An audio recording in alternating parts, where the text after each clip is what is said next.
Welcome to the Finding the Magic podcast, where books come alive. I'm Tricia Copeland, a fiction author and host of this show. If you love books, finding great reads, and hearing about the story behind the story directly from the authors, this is the place for you.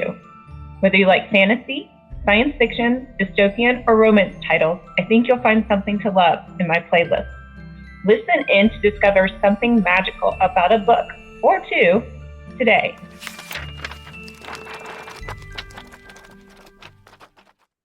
Welcome, Trevor. Hi, thank you for having me. Thank you for being here today. Today we have Trevor Jones. He is a fantasy author. His series is the Penta Epic Fantasy Series. Jump in. This is the world of Kinthur. Kinthur, yeah. Did you ever see the old movie with Sean Connery called Zardoz?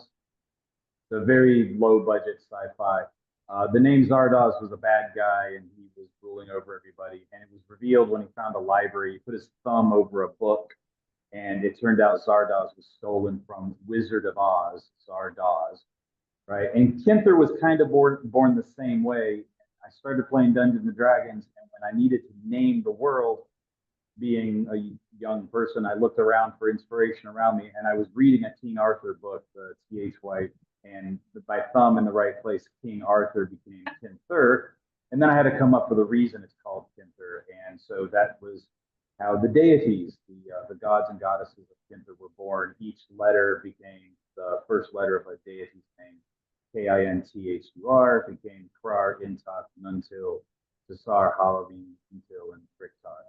And yeah, it just kind of blew up from there, starting out as a D&D gaming world for everybody to play in. Made it up as I went along, and it just grew from there. And eventually, even the backstories became so intricate, I had to write them down.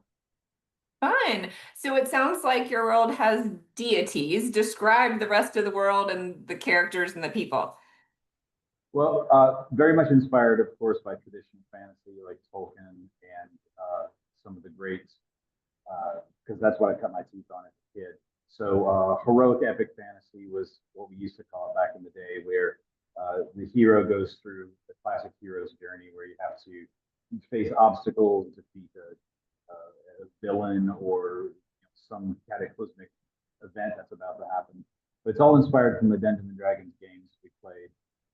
The world is an amalgamation of all the mythologies that I grew up learning about, everything from real world ones to those of the fantasy worlds that I've experienced. And then, of course, with my own twist on things, different perceptions of how things are, and everything from Greek and Norse mythology to whatever. But the seven deities I created for my world had to be unique to that world. And so, of course, they all eventually took on a personality of their own. And they're just backdrop to each series. Although that's being explored more in some of the short stories I'm putting out. They take more of an active role in the story so that they get seen. But this first series, the one that I started, Pentakawa, starting with the first book, The Dark Gift, was my biggest exploration in the fantasy world, good versus evil. Pentakawa was the stereotypical good man, led a good life. He's 70 years old. In fact, it's his 70th birthday when a vampire takes him and his family and everybody in his whole village.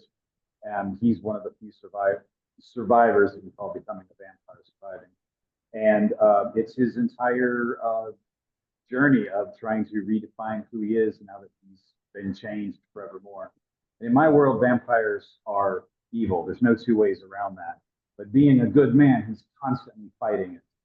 A little bit of inspiration from like Louis from Anne Rice, and just the concept that if you're a good person and you got made into this thing, how would you cope with it? How would you adapt? What would be your driving motivations to keep going and existing?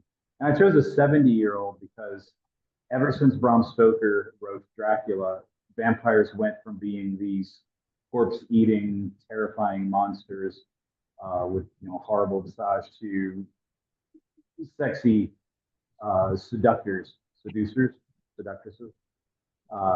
So I kind of wanted to remove that as a contributing factor to the character and concentrate more on humanity and good versus evil. But there's still plenty of romance on the edges as he makes his way through life and humanity and trying to cope with everything he lost and everything he's gained. Wow. So I love vampires. So I love that this character is a vampire. He's been made a vampire at age 70. Who is his major nemesis? Are they different in each book, or is it one big nemesis that he's battling? For so I'm this July 23rd, the third book drops, and each book has a different arc. I wouldn't say that he has a nemesis so much as he has different challenges in each book. The first book very much is about how to find a place in the world and how he sees himself. But his nemesis is everybody else because everybody has the same view of vampires. Vampires are a monster and they're evil and they need to be destroyed. So he's constantly either hiding what he is so that he can interact with mortals.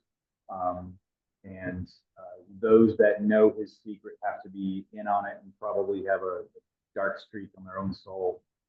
So there's that.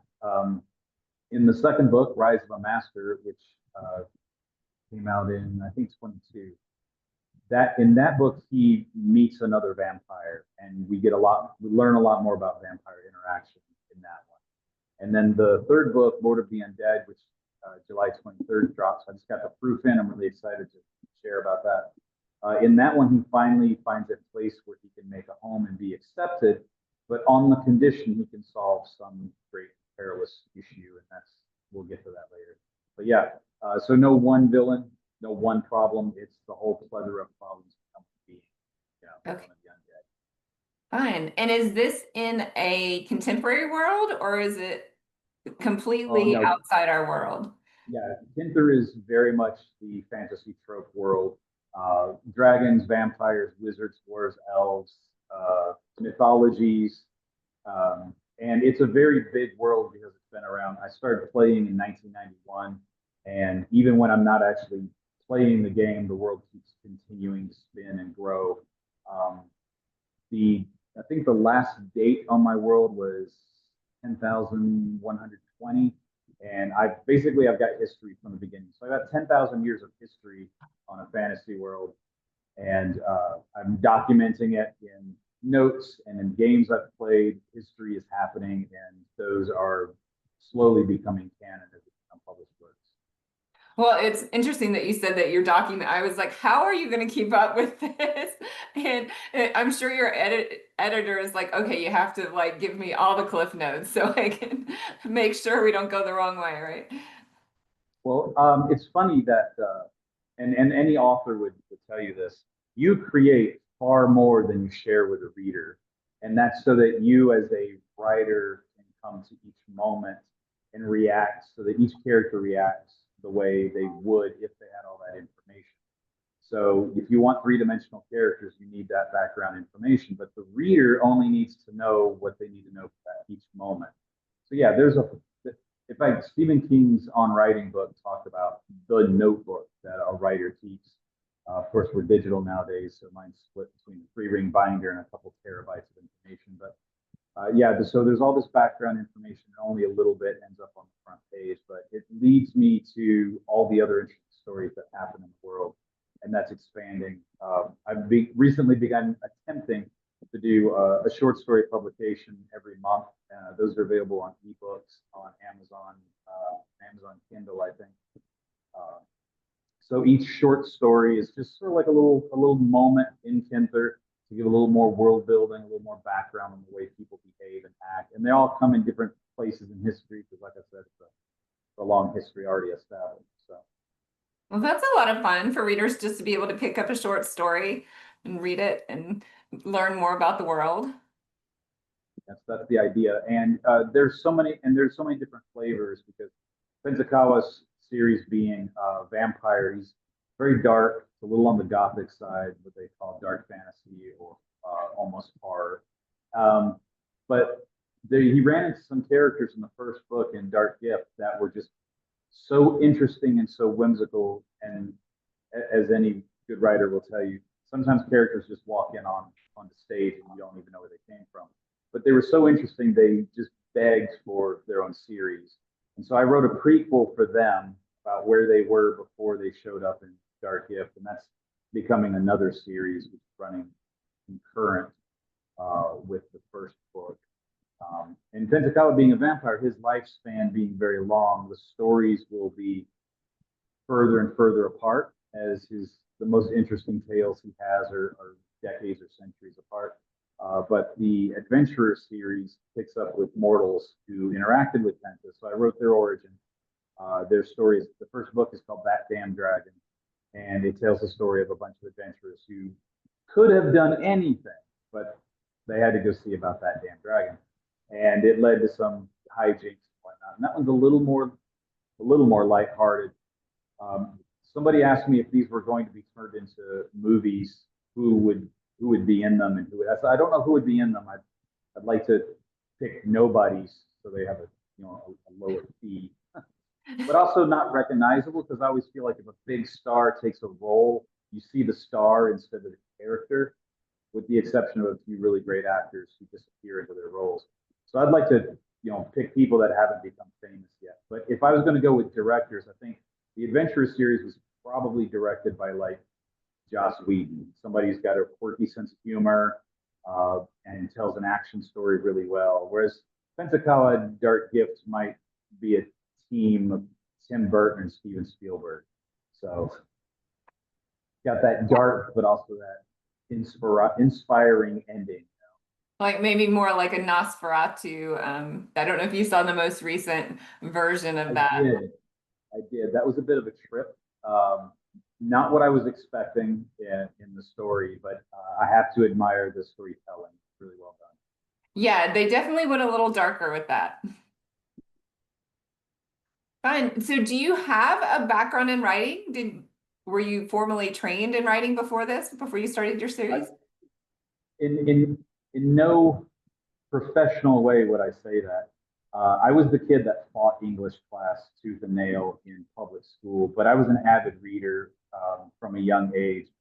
And my father had this extensive library that we were allowed full access to. So I was always a reader. One day I discovered one of my mother's books left over from her high school years. It was a stenographer's training book. It had a cardboard fold down of a typewriter. And she explained what it was to me. And at that age, I was 10. I'd never seen a typewriter in person before, only in like movies or whatever. So I practiced most of the winter on a cardboard typewriter. When my Christmas rolled around, that was during summer. Christmas rolled around, I was given a typewriter for Christmas, and then it was off to the races. I loved typing because I could finally write as fast as I could think. And then, of course, being a Gen Xer, typewriters, eventually computers, word processors. Pentakawa's Dark Gift took me 20 years to write because it was stop and go, stop and go. And if you read the book beginning to end in a short sitting and then move on to the second book, you will see my writing skill definitely improve. I mean, an editor can only do so much. So Dark Gift took me 20 years to get around to publishing. Rise of a Master, from writing to editing to publication, was a little over 9 months. So I definitely learned a lot along the way. And it was funny because my wife actually is I'm pointing off screen. My wife was the one who actually got me publishing, because she found my manuscript in a drawer. And she's like, "What's this?" And I was like, "Oh, that's that book I wrote.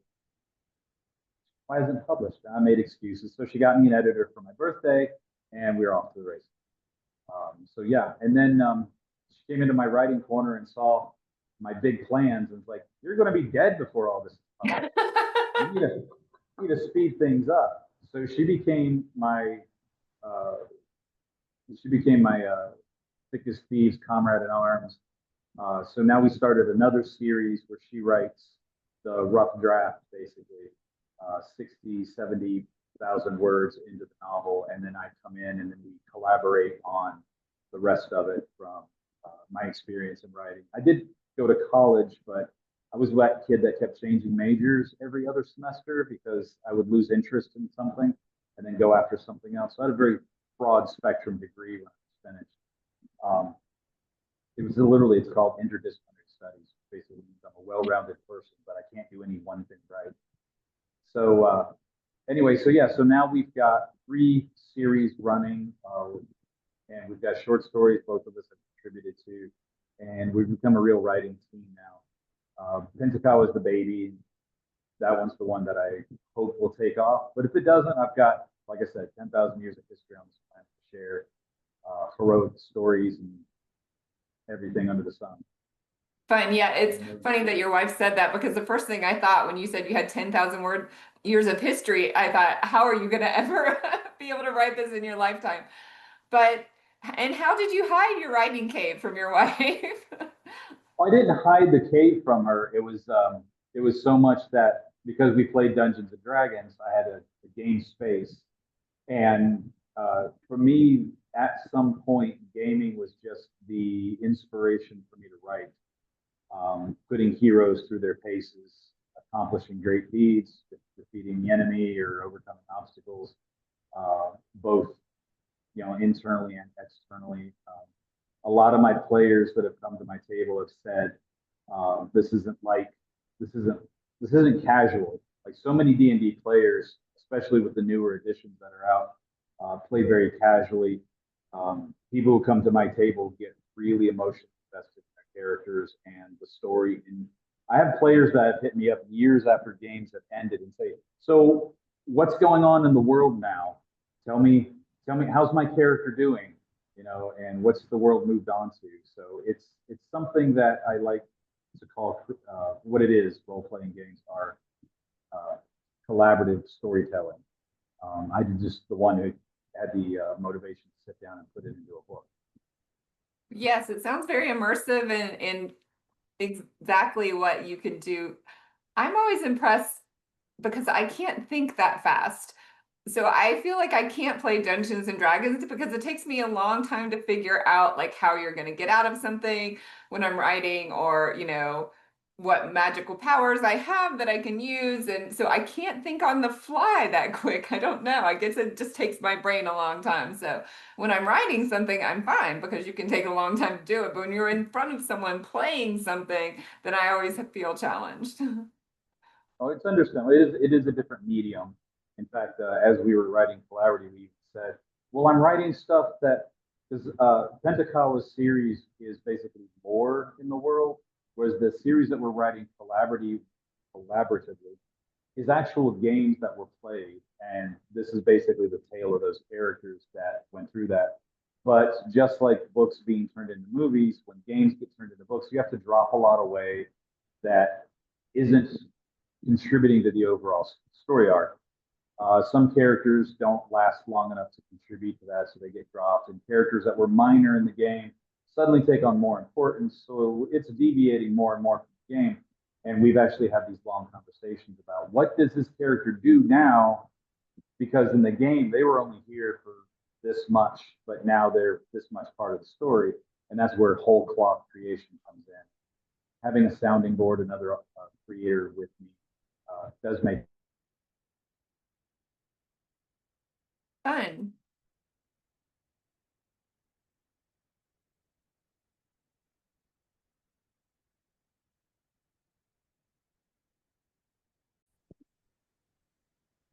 So Trevor, tell me where you go next. You're releasing the third book in the Pentakawa series, Yes, July 23rd, right? yeah, that's the launch date. Lord of the Undead, book 3 in the Pentakawa series. And overall, so Penta has become just well known enough to become something of a vampire myth legend.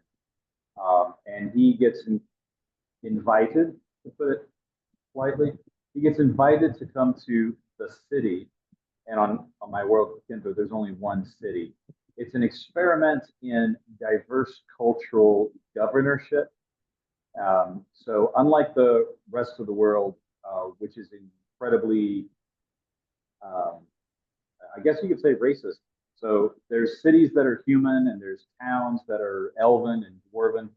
So at this point in history in Kinthur and Pentakawa's time, the city is a social experiment and government experiment where a multitude of different cultures, elves and dwarves and humans, halflings, lizard people, and even others have come together to try and create a civilization, put their differences aside, and engage in commerce and social norms.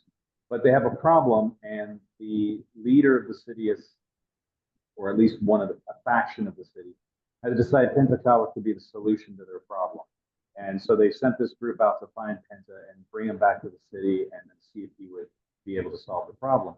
And if he can solve the problem, the deal is he would get citizenship and he could live, quote unquote, peacefully in the world, among others. So that's what the third book is. So that may be some redemption for him. Do we think it's something that he's gonna want to do? Is it the solution ethical? The problem's not ethical, so the solution won't be ethical. The problem is the dead are not staying dead. So the city is considered new by many cultures. It's only a few hundred years old. Obviously here on Earth, 250 years of the United States. But on Kinthur, some civilizations, because like elves, for example, they live a millennia. So their city's not considered old unless it's at least 5 generations old. So the city is a unique opportunity for everyone and everything, and it gives Penta, like you said, a possible redemption of sorts.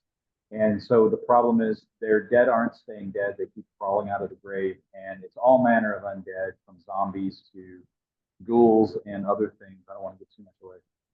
But they think Penta might be the solution to their problem. It's kind of like you got a big monster, so you send a bigger one after it. But this is a monster that can, use a fork and come sit down and have a conversation with you, as opposed to the flesh-eating kind that don't want to have a conversation. Right. So I'm guessing the monster is kind of a somewhat magical being and somewhat powerful, and are raising these dead for maybe nefarious reasons. Oh yes, this is a very magical world. It puts Tolkien and Game of Thrones to shame how much magic is thrown about. So if you're a fan of wizardry and witchcraft, spells and whatnot, you're going to love this series. One of my catch lines, I think, was more magic than you can throw a grimoire at. So. That sounds a lot of fun. It sounds like you threw everything into the melting pot and it comes out maybe a rainbow. Yeah, that's what I try for. There's not much that doesn't get explored in one book or another. That sounds like a lot of fun. Yeah, I feel like I write romance and fantasy, and I actually feel like it's easier to write fantasy because you could just throw something new in and it doesn't matter. Like you can break the rules every once in a while and it's fine because it's fantasy. Right. We'll tell everyone. We're actually expanding into that. My wife is much more a fan of relationships, intimate relationships, exploration in fantasy. And while I'm not opposed to it, it just wasn't where I was getting my writing juice from. But that's why it's so great to be collaborative. So like when it comes to that kind of scene, I can tap her for help. And when she's like, I got a monster and it needs to do something nefarious, I'm like, oh, I got you. I can do that part. Fine, yeah, you can have those layers of character development and things like that. Yeah. Tell everyone where we can find you in your books. Well, obviously, at the big Amazon page, you can find everything for ebook and most for print. But we're expanded now, so you should be able to find them at Barnes & Noble as well, Google Books, Apple iPlay. Or you can just pop into the website, kinthur.com, KINTHUR.com, and that'll tell you some of the story. I've got some blog posts. There's a link page to all my social medias, and you can hop over and get the books. And if you sign up for my newsletter, you get a free short story to download, so you can get a sampling there. That's always a lot of fun. Well, thank you so much for being here, and I hope you'll come back when you release your next book. Oh, I plan to. In fact, the third book in our other series, so the series is The Knights of Aragon. The third book is well underway. We've probably gotten close to the halfway point on the rough draft. So we're trying to target August, October, November as our launch date, somewhere in that window. A lot of it depends on how many drafts go through the editing process. Well, fun. We'll dig into that world next time then. Excellent. I look forward to seeing you again. Thanks again for being here, Trevor. Bye. Thank you. Bye-bye. I hope you enjoyed this episode of the Finding the Magic podcast. I'm your host, author and podcaster Tricia Copeland, and I love getting behind the scenes. If you like the podcast, make sure to subscribe and stop in each week to discover new authors and books. Thanks for listening, and until next time, keep finding the magic.